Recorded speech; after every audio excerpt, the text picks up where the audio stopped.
Hello! আমি Parna. Welcome to my mini blog. চলো আজকে চা খেতে, খেতে একটা গল্প শোনাই আমার ছোটবেলার।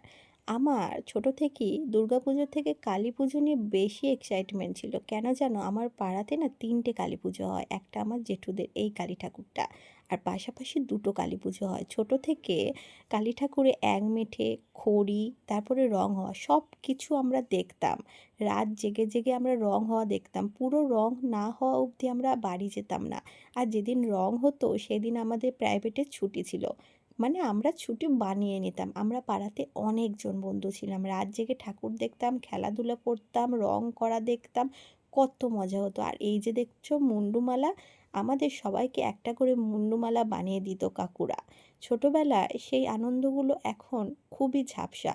আর সেই আনন্দগুলো নেই। কিন্তু পুজো আসছে, পাড়ার পুজো এটাই আনন্দের।